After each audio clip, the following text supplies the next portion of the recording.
Hello friends, welcome back. हमने वैदिक as start किया था, जिसमें हमें मेजरली 3 टॉपिक को कवर करना है। आइडेंटिटी ऑफ आर्यन, अर्ली वैदिक एज एंड लेटर वैदिक एज। आइडेंटिटी ऑफ आर्यन हमने लास्ट क्लास में कवर किया था, जिसमें हमने देखा था आर्यंस के डिफरेंट ट्रेड्स, जैसा कि हॉर्स, उनके पास हॉर्स थे। चैरियट्स, वो कंटिन्यूअस वारफेयर में इंगेज रहते थे। क्रिमेशन प्रैक्टिस यूज करते थे। पिट ड्वेलिंग, सबटरेनियन हाउसेस का प्रयोग करते थे, उसमें रहते थे। स्पोक ड्विल यूज करते थे, उनमें रिचुअल कॉम्प्लेक्सिटी थी। फायर वर्शिप फायर वर्शिप था, और सोमा और हुमा कल्ट के बारे में हमने देखा था। तो ये हमने उनके डिफरेंट ट्रेड्स के बारे में समझा, और ये वर्ल्ड वाइड जो आर्यंस थे, ये उनके ट्रेड्स हैं। आज हम स्टार्ट करेंगे अर्ली वैदिक एज। अर्ली वैदिक एज वो पूरी तरीके से इंडियन कॉन्टेक्स्ट में है, और इसकी जो मैक्सिमम इंफॉर्मेशन हमें मिलती है वो ऋग्वेदा से मिलती है। तो ऋग्वेदा जब आर्यंस इंडिया में आए अराउंड 1500 बीसी, तो उन्होंने ऋग्वेदा कंपोज करना स्टार्ट किया, और ये आपका 1000 बीसी तक कंटिन्यूअस कंपोज होगा। और इसका जो कंपाइलेशन होगा वो एंशिएंट इंडिया में और लेटर ऑन पीरियड में होगा, आपका 300-400 ईयर्स आफ्टर। और ऋग्वेदा हम जानते हैं कि ये पूरी तरह संस्कृत में है, और इसमें 10 मंडल है, जिसमें से कि आपका 2 से 7 मंडल जो है वो ऋग्वेदिक पीरियड में कंपोज हुए, और जो रिमेनिंग मंडल्स हैं वो हमें लेटर वैदिक पीरियड में कंपोज हुआ है। तो इस टॉपिक को समझने के लिए इंडियन कॉन्टेक्स्ट में सबसे पहले हमें ये समझना जरूरी है कि आर्यंस का माइग्रेशन इंडिया में कैसे हुआ। तो अब हम वही टॉपिक स्टार्ट करेंगे, आर्यन माइग्रेशन टू इंडिया। तो आर्यंस का माइग्रेशन इंडिया में किस तरीके से हुआ, इस पे अर्लियर वो पहले एक थ्योरी थी जो आर्यन इन्वेजन थ्योरी थी। तो आर्यन इन्वेजन थ्योरी को अभी पूरी तरीके से निगेट कर दिया गया है, क्योंकि ये आर्कोलॉजिकल एविडेंस को सपोर्ट नहीं करता है। इसमें आर्यन इन्वेजन थ्योरी में बताया गया कि आर्यंस बाहर से सेंट्रल एशिया से आए, और उन्होंने इंडिया में इंडिजिनस लोगों से वॉर किया और इंडिया को कैप्चर किया। बट ऐसा रियलिटी में नहीं है, क्योंकि हमें कोई वॉरफेयर का एविडेंस नहीं मिला है, हमें कोई वेपन्स नहीं मिले हुए हैं, कोई लार्ज स्केल मैसेकर का एविडेंस नहीं मिला है। और इसमें क्रोनोलॉजिकल मिसमैच भी है, क्योंकि उससे पहले इंडिया में हड़प्पन सिविलाइजेशन कंटिन्यू था, और वो आपका 1900 बीसी ऑनवर्ड डिक्लाइन स्टार्ट होता है।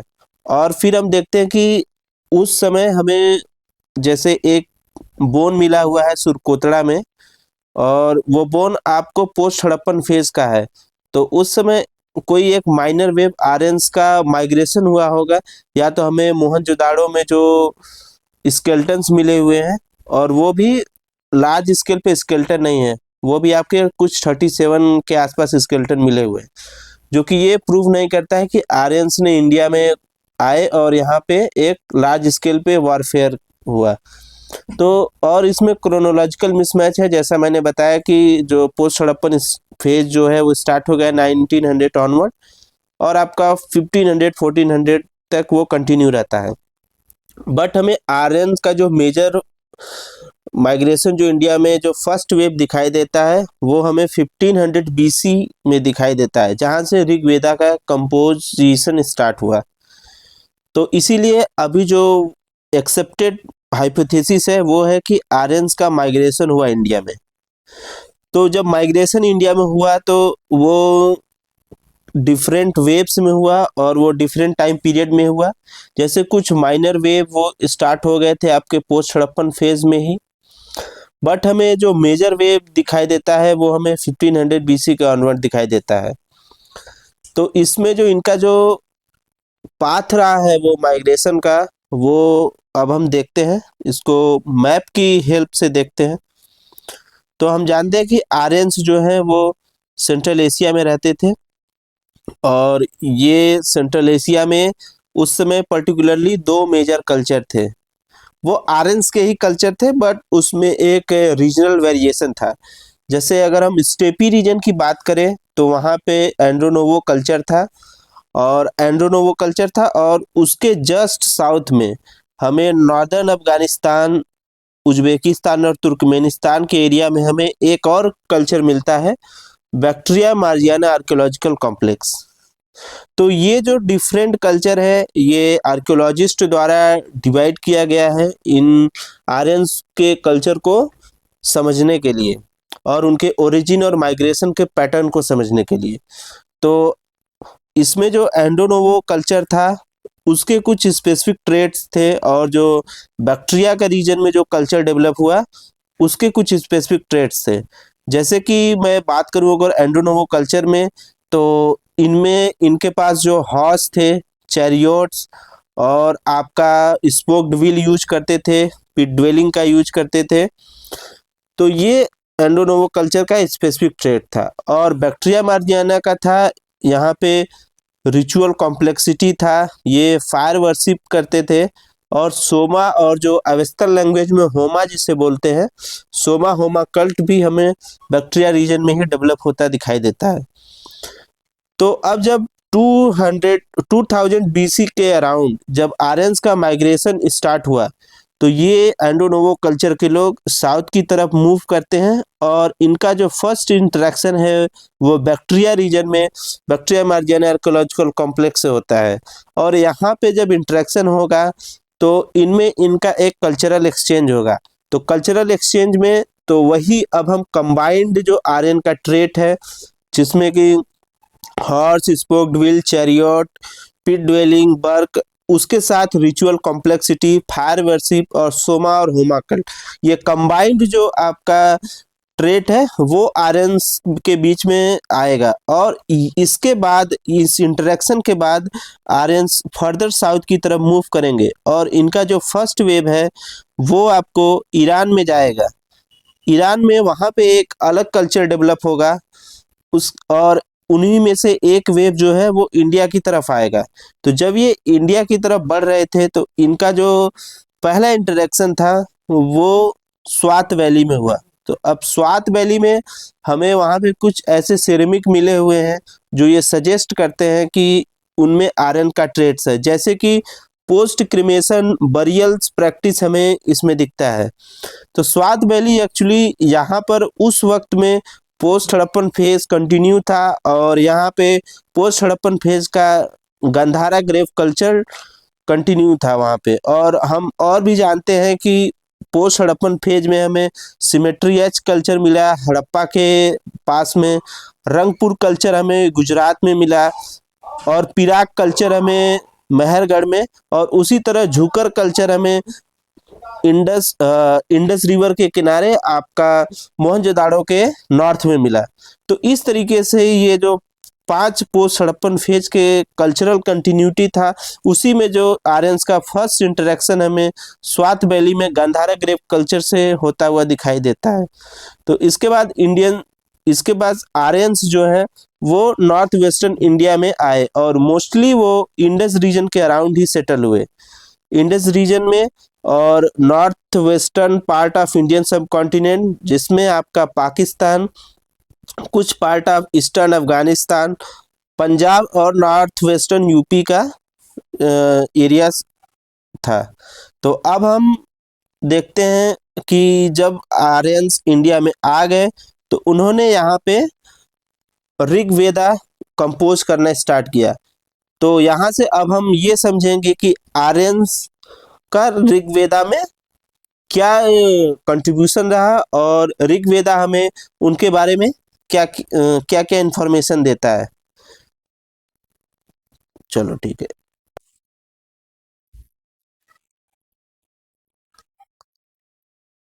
तो अब हम इंडिया में ऋग्वेदिक कल्चर के डेवलपमेंट के बारे में देखेंगे। इसमें हम एक सबसे पहले इंट्रोडक्शन देखते हैं। तो इंडिया में आर्यंस के बारे में हमें पूरी इंफॉर्मेशन ऋग्वेदा से मिलता है। और जो आर्या शब्द है, आर्या शब्द हमें 36 टाइम मेंशन किया गया है ऋग्वेदा में। और अभी के लिए जो आर्या जो है वो एक कल्चरल कम्युनिटी को डिनोट करता है, एक कल्चरल कम्युनिटी जो लोग इंडो यूरोपियन लैंग्वेजेस बोलते हैं। तो ऐसा इसलिए हुआ क्योंकि सेकेंड वर्ल्ड वॉर के दौरान हिटलर ने इस आर्यन सुपीरियरिटी को यूज करके बहुत होलोकास्ट किया और आर्यंस को एक प्योर रेस मान के उसने बहुत मैसेकर किए। तो ऐसा फ्यूचर में ना हो इसलिए उसके बाद हिस्टोरियन ने इस पे एग्रीमेंट किया कि जो आर्यंस है वो एक कल्चरल कम्युनिटी है ऐसे लोगों की जो इंडो यूरोपियन लैंग्वेजेस बोलते हैं। इसके बाद हम देखते हैं कि जो अर्लीस्ट टेक्स्ट है इंडो यूरोपियन लैंग्वेजेस का वो भी ऋग्वेदा ही है। ये हमने देख चुक लिया है कि ये संस्कृत में लिखा गया है, बट इसमें हमें बहुत सारे वर्ड्स जो है वो मुंडा के भी मिलते हैं और द्रविडियन लैंग्वेज के भी मिलते हैं। तो ऐसा इसलिए क्योंकि जब इंडिया में आर्यंस आए तो उनका इंटरेक्शन यहाँ के जो ओरिजिनल इनहेबिटेंट्स है उनसे हुआ। तो उस समय आपका सेंट्रल पार्ट ऑफ इंडिया में जो मुंडा लैंग्वेज और सदर्न पार्ट में द्रविडियन लैंग्वेज था, तो वहां से कुछ वर्ड्स जो है वो इस ऋग्वेदा में हमें दिखाई दिए। इसके बाद जो ऋग्वेदा जो है हमें उस समय के ज्योग्राफी, सोसाइटी, इकोनॉमी, पॉलिटी और रिलीजन के बारे में भी इंफॉर्मेशन देता है। तो इसमें हम पहले देखेंगे ज्योग्राफिकल इंफॉर्मेशन के बारे में ऋग्वेदा ने हमें क्या प्रोवाइड किया है। तो इसमें ये है कि जो इनिशियली जब आर्यंस इंडिया में आए तो वो नॉर्थ वेस्टर्न पार्ट में ही रहे इंडियन सब कॉन्टिनेंट के, जिसमें आपका पंजाब का एरिया हो गया, modern day Pakistan, eastern UP और ईस्टर्न अफगानिस्तान का भी एरिया था। फिर लेटर वैदिक पीरियड में हमें एविडेंस मिलता है कि आर्यंस ग्रेजुअली मूव करते हैं गंगा वैली की तरफ, गंगा यमुना वैली की तरफ। तो आर्यंस ने ऋग्वेदा में बहुत सारे रिवर्स के बारे में भी मेंशन करके रखा है, जिसमें इंपॉर्टेंट रिवर जैसे इंडस, झेलम, चेनाब, रावी, सतलज, ब्यास, सरस्वती, काबुल रिवर, गंगा यमुना।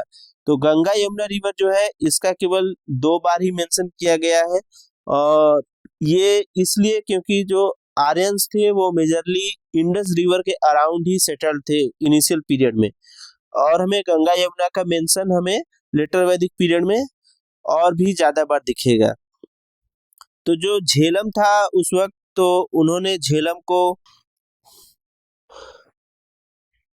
वितास्ता बोलते थे, चेनाब को वो आस्किनी, रावी को पारूसनी, सतलज को वो सुतुद्री, ब्यास को विपासा, और जो सरस्वती रिवर है इसको नदी तम्मा।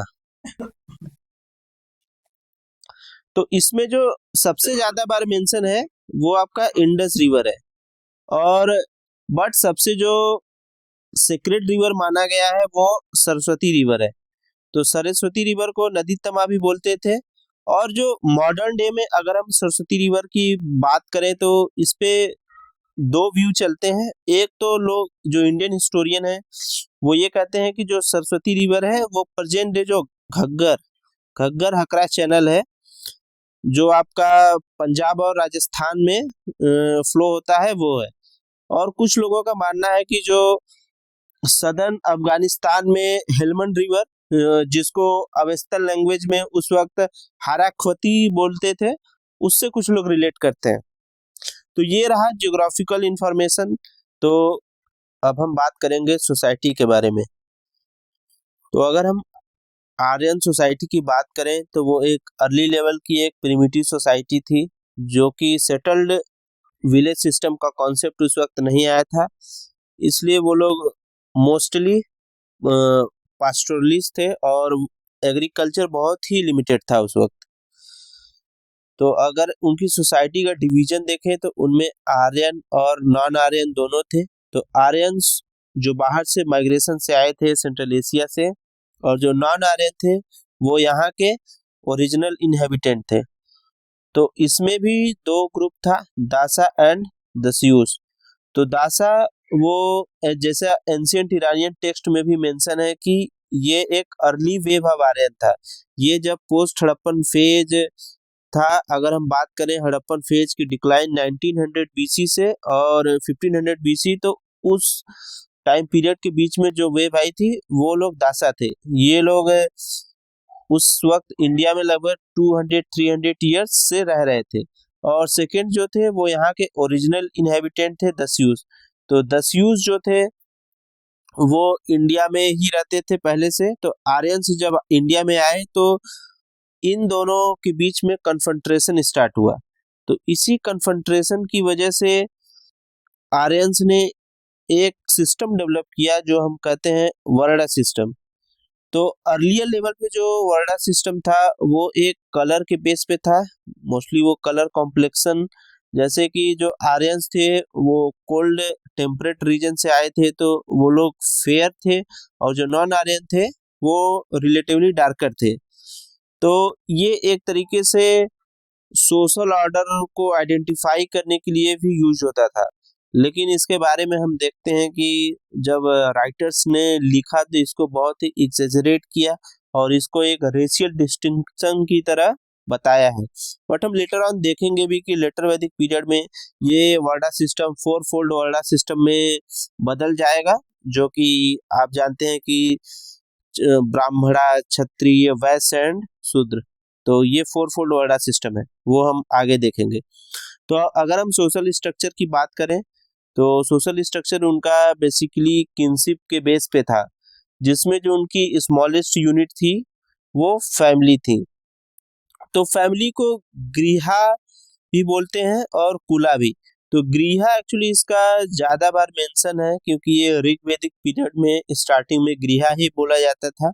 लेटर ऑन हम देखेंगे कि उसमें कुला का भी मेंशन दिखता है, तो वो बाद के पीरियड में है।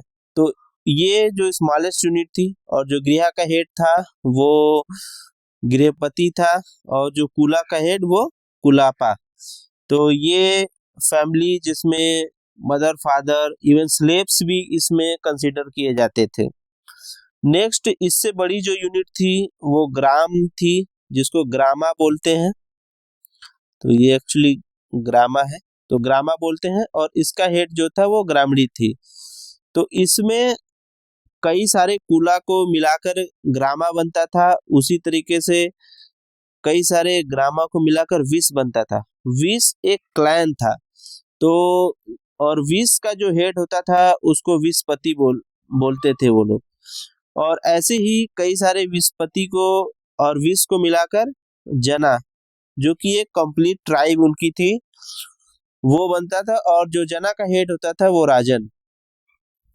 और राजन उसके पास दो वर्क होते थे उसके एक्चुअली। एक कैटल्स को प्रोटेक्ट करना, मीन्स जो ट्राइब्स है उनके वेल्थ को प्रोटेक्ट करना, और ट्राइब को भी प्रोटेक्ट करना। तो इसीलिए उसे गोपति और गोपा भी बोला जाता है। अगर हम राजन और जो राजन की वाइफ थी उसको महिषी बोला जाता था। एक चीज और आप देख सकते हैं कि जो ग्रामा थे, अगर ग्रामा अगर 2-3 ग्रामा आपस में अगर क्लैश करते हैं तो यहीं से आपका जो वार, जो हम हिंदी में संग्राम बोलते हैं, वो समग्रामा यहीं से निकलता है। इसके बाद हम देखते हैं पैट्रियार्कल सिस्टम। तो हम जानते हैं कि आर्यंस एक पैट्रियार्कल सोसाइटी थी, और ये आर्यंस के ट्रेड्स में भी हमने देखा था। तो ऋग्वेदा में जो मेंशन किया गया है आर्यंस के बारे में कि जो फादर की प्रॉपर्टी होती थी वो सन इनहेरिट करते थे, और जो हेड ऑफ द फैमिली भी हमने देखा था वो मेल ही होते थे। और उसमें एक इंटरेस्टिंग बात यह है कि वहां पे जब लोग प्रेयर करते थे तो वो लोग के रिपीटेडली उनका डिजायर होता था कि उन्हें सन मिले, और प्रेयर में वो लोग एक ब्रेव सन को मानते थे, मीन्स मांगते थे भगवान से अपने, जो कि वॉर में जाकर फाइट करेगा। बट हमें ऐसा कोई डिजायर नहीं मिलता है कि जहाँ पे वो डॉटर के लिए प्रेयर करते हो। तो इसमें मोस्टली वो काऊ के लिए करते थे, चिल्ड्रन के लिए करते थे, उसमें सन जो उनका प्रेफरेंस होता था। और हमने आर्यन ट्रेड्स में देखा भी था, वहां पे वो हॉर्स के लिए भी प्रेयर करते थे। अब हम नेक्स्ट अगर बात करें मैरिज के बारे में, तो मैरिज में वहां पे मोस्टली इंडोगेमी मैरिज दिखता है। पॉलीगेमी और पॉलीएंड्री के भी हमें कुछ एविडेंस मिलते हैं। तो इंडोगेमी जो उनका मैरिज था, वो एक एक्चुअली जो सोसाइटी थी उनकी, वो हम जानते हैं कि किनशिप बेस्ड सोसाइटी थी। तो उसमें जो यूनिटी मेंटेन करने के लिए भी वो लोग इंडोगेमी जो है उसको प्रैक्टिस करते थे। बस ऐसा नहीं है कि ये बहुत स्ट्रिक्ट था, क्योंकि हमें इंडोगेमी एक्सोगेमी मैरिज के भी एग्जाम्पल मिलते हैं। जैसे अलायंस थे, जो मैट्रिमोनियल अलायंस थे, हम देखेंगे आगे जाके कि भरत ट्राइब और एक आर्यन ट्राइब थी, पुरु ट्राइब, उन दोनों के बीच में अलायंस होगा। और हमें उस वक्त कोई भी चाइल्ड मैरिज नहीं मिलता है, सती का भी एविडेंस उस वक्त नहीं है। और विडो रीमैरिज का कॉन्सेप्ट उस वक्त था, जिसको नियोग बोलते हैं और लेविरेट भी बोलते हैं उसको। इसमें जो विडो होती थी वो अपने हस्बैंड के ब्रदर से मैरिज करती थी। और अगर हम वोमेन स्टेटस की बात करें, तो वोमेन स्टेटस अगर हम उस टाइम के पैरामीटर को देखें तो रिलेटिवली उसको गुड कह सकते हैं, क्योंकि उसके बाद हम देखेंगे लेटर ऑन एंशियंट इंडिया में जो वुमेन का स्टेटस है वो कंटिन्यूअसली डिग्रेड ही होगा। जैसे उसमें चाइल्ड मैरिज आएगा, फिर आपका सती का इंट्रोडक्शन होगा, ऐसे डिफरेंट डिफरेंट जो है इविल्स जो है वो क्रीप इन करने लगेंगे। तो उस वक्त के अगर पैरामीटर बात करें पर्टिकुलरली, तो वो वुमेन्स का स्टेटस को हम एक एवरेज एवब एवरेज कंसिडर कर सकते हैं, क्योंकि उस वक्त वो लोग एजुकेशन को भी रिसीव कर सकती थी। इसका एग्जाम्पल हमें मिलता है कि बहुत सारे जो हाइम्स हैं वो वुमेन्स द्वारा कंपाइल किए गए हैं, और जो वुमेन्स इनको कंपोज करती थी उनको ब्रह्मावादिनी बोलते थे। और इनके कुछ एग्जाम्पल है, जैसे लोपा मुद्रा, विश्वारा, सिक्ता, घोषा। तो ये हमें वुमेन्स के कुछ एग्जाम्पल मिलते हैं जिन्होंने हाइम्स को कंपोज किया। तो जैसे विश्वारा जो है वो अग्नि से रिलेटेड हाइम को कंपोज किया, और सिक्ता जो है वो इंद्र से रिलेटेड, घोषा जो है वो आपके हेल्थ और मैरिज से रिलेटेड हाइम्स को ऋग्वेदा में कंपोज किया है। और वुमेन्स के बारे में और देखते हैं तो वो असेंबलीज को अटेंड कर सकती थी। असेंबलीज हम आगे पढ़ेंगे, विदत सभा, समिति, गढ़ा, डिफरेंट प्रकार की ट्राइबल असेंबली होती थी उस वक्त। वो लोग सेक्रीफाइस भी करते, ऑफर कर सकती थी वुमेन्स। और उस वक्त के सोसाइटी में स्लेवरी भी था। तो स्लेवरी एक्चुअली जब आर्यंस दासा और दस्यु को एज ए स्लेव यूज करते थे और इनसे अपने डोमेस्टिक हेल्प लेते थे, उस समय एग्रीकल्चर में स्लेव्स को यूज नहीं किया जाता था, क्योंकि एग्रीकल्चर उस वक्त उतना डेवलप नहीं था अर्ली वैदिक पीरियड में। अगर हम अम्यूजमेंट की बात करें तो उस वक्त अम्यूजमेंट भी था, उसमें dice playing, gambling, chariot race, horse race. तो चैरियट रेस, हॉर्स रेस हमने देखा था, वो पहले से आर्यंस के ट्रेड्स रहे हैं। म्यूजिक का भी कॉन्सेप्ट था उसमें, वीणा रिलेटेड हमें कुछ इंस्ट्रूमेंट के बारे में मेंशन मिलता है, ड्रम से रिलेटेड जिसको धुंधुल भी बोलते थे, स्टोरी टेलिंग जिसको स्तुति बोलते हैं, और नृत्य आप जानते हैं डांसिंग के बोलते हैं। तो इस तरीके से अम्यूजमेंट के भी बहुत सारे उनके पास सिस्टम थे, जिससे वो रिक्रिएशनल एक्टिविटी भी परफॉर्म करते थे। और उसमें सोमपाना भी था, जहाँ पे रिचुअल फीस्ट हो गया या सेलिब्रेशन में या सोशल गैदरिंग में यूज करते थे। तो इस तरीके से उस समय की सोसाइटी थी। अब हम वहाँ के पॉलिटिकल सिस्टम के बारे में समझते हैं। तो अब हम देखते हैं वहाँ का पॉलिटिकल सिस्टम।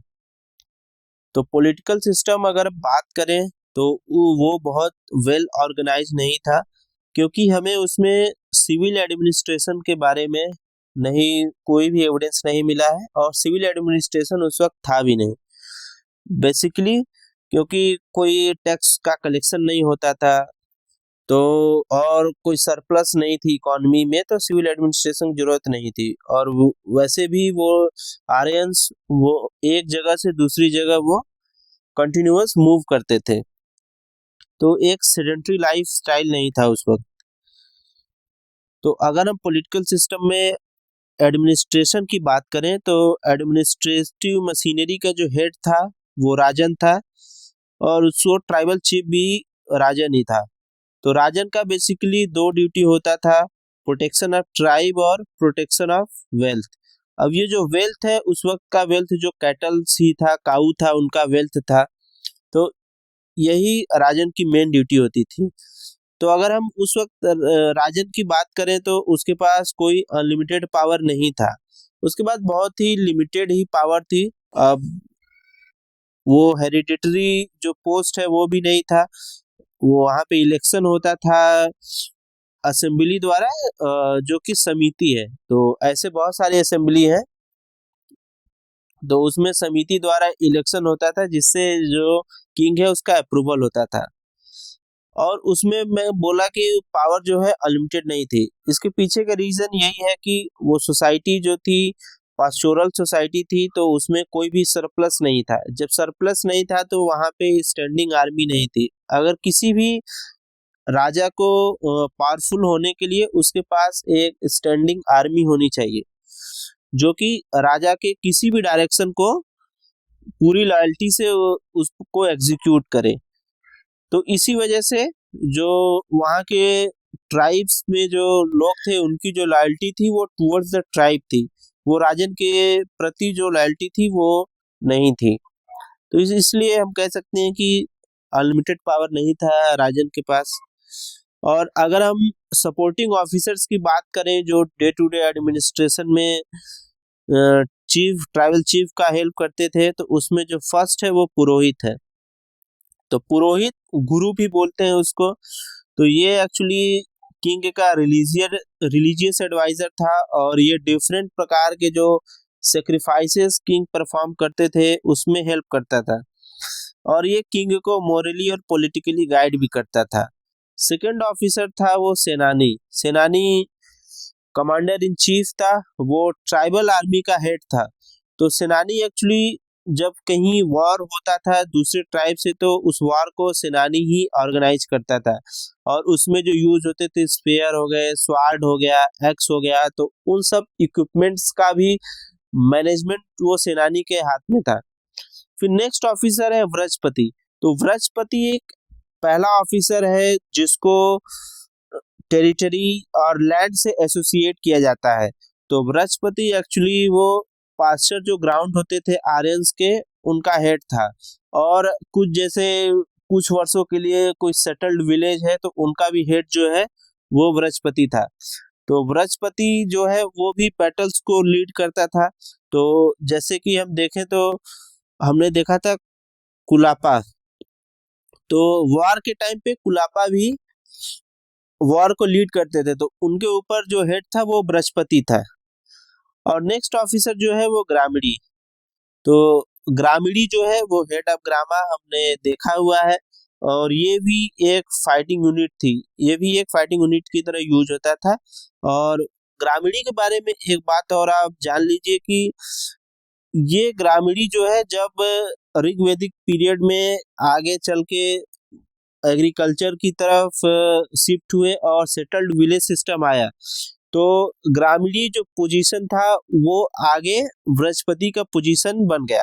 तो ग्रामीणी और बृहस्पति सेम पोजीशन पे आ गए। और हमें उस समय पॉलिटिकल सिस्टम में वहाँ के कोई भी ऑफिसर जो टैक्स कलेक्शन और जस्टिस से रिलेटेड वर्क को परफॉर्म करता हुआ नहीं मिलता है। इसका रीजन भी है टैक्स कलेक्शन, क्योंकि पास्टोरल इकोनॉमी में सरप्लस नहीं था, तो टैक्स तो नहीं ले सकता था किंग। और जो जस्टिस है, जस्टिस एक्चुअली उस वक्त का जो ट्राइबल असेंबली था उसमें एक असेंबली आपका सभा था, तो सभा जो है वो जुडिशियल फंक्शन को परफॉर्म करते थे। और टैक्स उस समय टैक्स का के लिए एक सिस्टम था बली, जो कि वो फोर्स्ड टैक्स नहीं था, वो वॉलेंटरी टैक्स था, जो उस समय के लोग किंग के लिए अपनी तरफ से अपनी स्वेच्छा से कोई भी गिफ्ट दे सकते थे। तो वही एक आप कह सकते हैं इनफॉर्मल टैक्स था। तो उस वक्त कोई स्टैंडिंग आर्मी नहीं थी।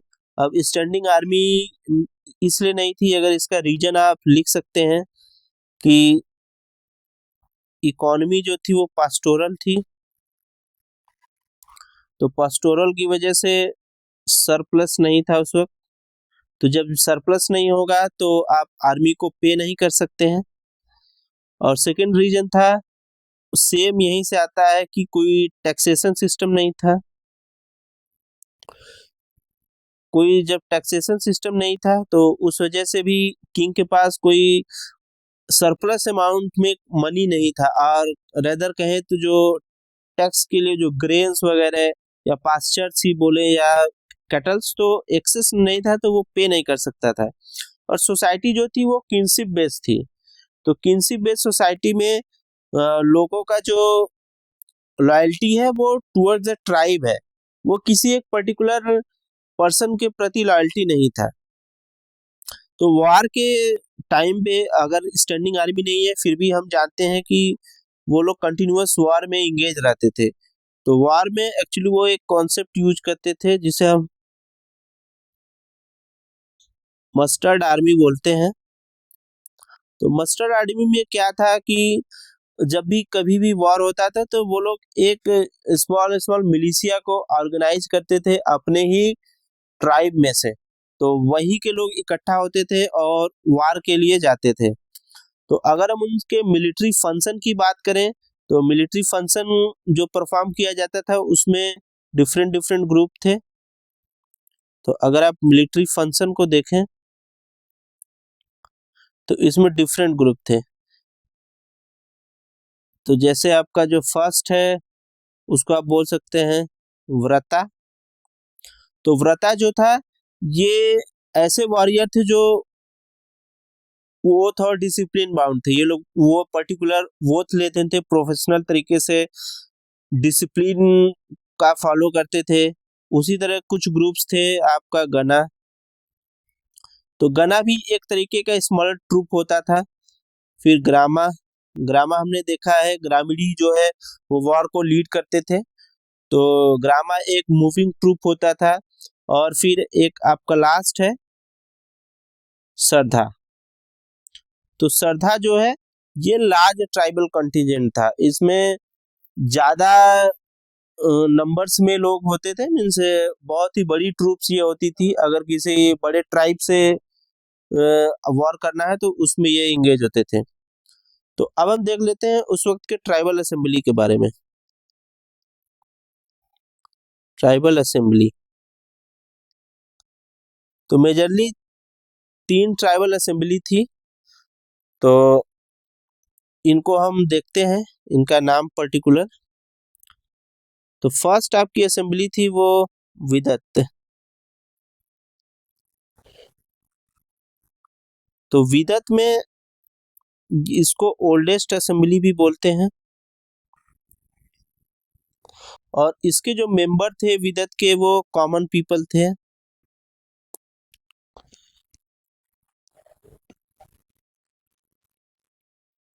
कॉमन पीपल और प्रीस्ट भी होते थे इसमें। और इनका जो फंक्शन बेसिकली था वो रिलीजियस और सोशल मिलिट्री अफेयर्स को डिस्कस करना था। तो इसको लिख सकते हैं आप लोग, religious, social and military affairs.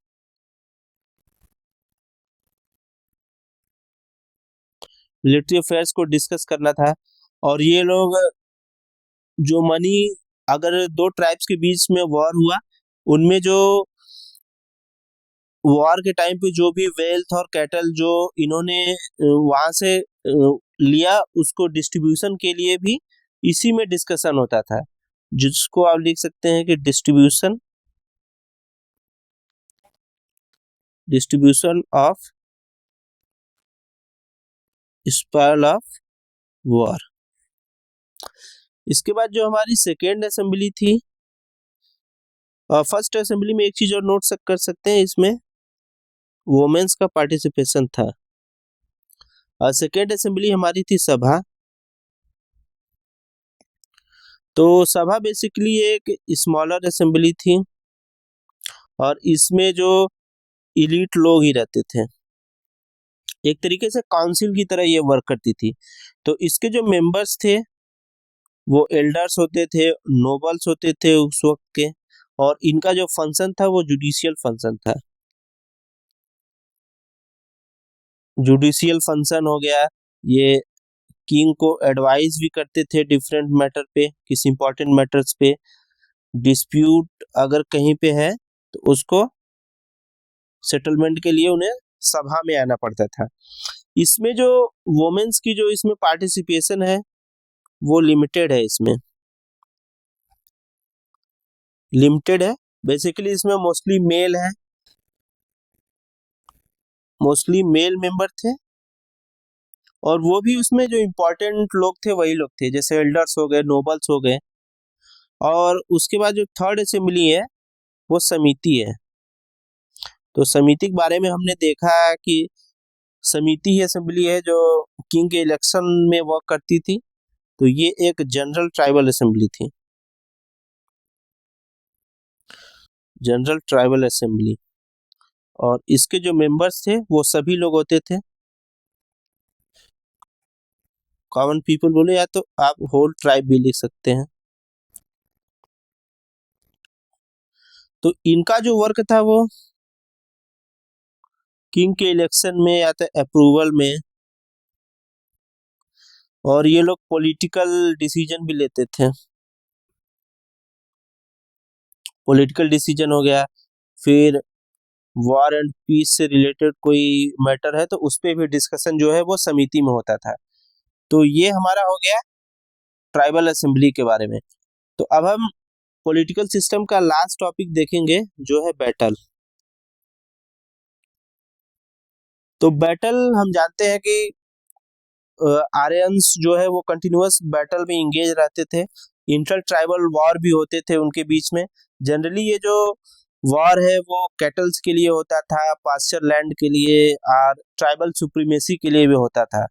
तो इसमें जो हमें एविडेंस मिलता है वो दो प्रकार का वॉर है, जिसमें आपका जो फर्स्ट है वो आपका आर्यन आर्यन का दासा एंड दस्यू से, और सेकेंड जो है उनका वॉर वो आर्यन का आर्यन के बीच में ही है। तो जो आर्यन वर्सेस दासा एंड दस्यू का वॉर है, तो इसका रीजन बेसिकली डिफरेंट रहता था। इसका जो है कल्चरल और पॉलिटिकल कॉन्फ्लिक्ट होता था ये। और ये हम जानते हैं आर्यन जो है दासा दस्यू को एज ए स्लेव्स यूज करते थे अपने डोमेस्टिक हेल्प के लिए। और आर्यन वर्सेस आर्यन जो था ये आपका कैटल लैंड पास्चर के लिए वॉर करते थे, और इंटर ट्राइबल कॉन्फ्लिक्ट था ये ट्राइबल सुप्रीमेसी के लिए। तो आप एक लाइन में लिख सकते हैं ट्राइबल सुप्रीमेसी। ट्राइबल सुप्रीमेसी हो गया, कैटल हो गया, वाटर, पास्चर, तो इसके लिए ये वॉर था। तो ऋग्वेदा में हमें बहुत प्रकार के ट्राइब के बारे में मेंशन किया गया है। कुछ लोग कहते हैं कि इसमें करीब 30 ट्राइब्स थी। अगर हम इसमें 5 मेजर ट्राइब की बात करें, जो ऋग्वेदा में 5 मेजर ट्राइब थे वो आपके फर्स्ट आपका भरत, सेकेंड आपका पुरु, थर्ड आपका यदु, तुर्वासा, फोर्थ आपका अनु, और फिफ्थ आपका हो गया द्रोयु। तो इसको 5 ये मेजर ट्राइब है जिनको पंचजना भी बोलते हैं। तो इनमें जो ये यदु एंड तुर्वासा है इनको एक साथ ही बोला जाता है, इनको पेयर्स में भी हमें बहुत सारे जो हाइम्स मिले हैं उसमें यदु तुर्वासा एक साथ ही यूज होते हैं। तो ये जो मेजर 5 ट्राइब थे, तो ये मैं इसलिए बता रहा हूँ क्योंकि हमें 2 बैटल के बारे में पढ़ना है और उनमें इन्हीं ट्राइब्स का इंगेजमेंट है। तो अगर हम फर्स्ट बैटल की बात करें तो फर्स्ट बैटल जो हुआ था वो दिवोदासा वर्सेस संबारा। तो दिवोदासा जो था ये भरत ट्राइब का चीफ था, ये भरत ट्राइब का। और संबारा जो था ये दस्यु था। तो इसमें जो है कि आपका दिवोदासा जीत जाता है इस बैटल को। और जो इसी तरीके से जो सेकेंड बैटल है वो इम्पोर्टेंट बैटल है, जिसे हम बैटल ऑफ 10 किंग भी बोलते हैं, बैटल ऑफ 10 किंग। इसको 10 राजन युद्ध,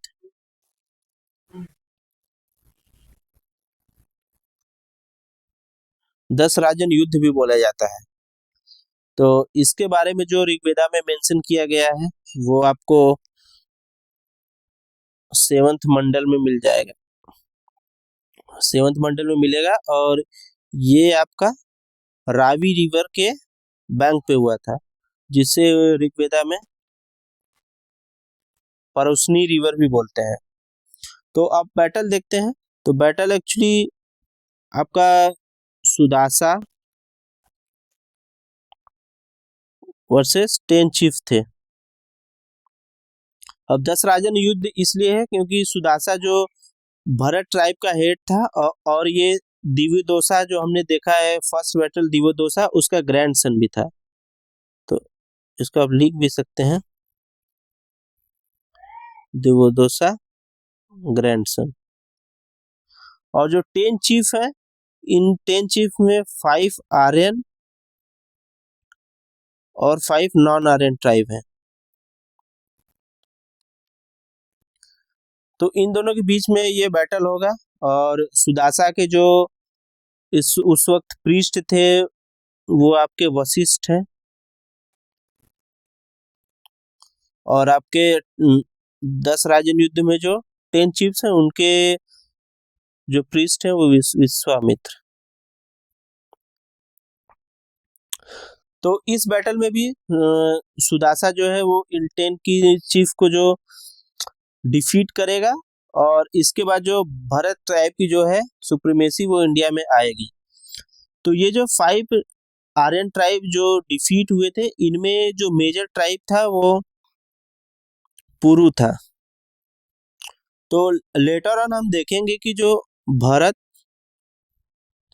प्लस ये पुरु जो है ये आपस में अलायंस करेंगे, और यहीं से एक नई ट्राइब बनेगी जो है कुरु। तो ये था हमारा पॉलिटिकल सिस्टम के बारे में। तो हमने 2 टॉपिक कवर कर लिया है, उनका सोसाइटी और पॉलिटिकल सिस्टम। अब हम नेक्स्ट लेक्चर में रिमेनिंग टॉपिक को कवर करेंगे, जिसमें उनका रिलीजन होगा और उनका इकोनॉमी होगा। और उसके बाद हम लेटर वैदिक पीरियड में स्टार्ट करेंगे लेटर वैदिक पीरियड को, और उसमें एक कंपैरिजन भी देखेंगे लेटर वैदिक पीरियड और अर्ली वैदिक पीरियड में। तो ये हमारा आज कंप्लीट हो गया है यहाँ तक।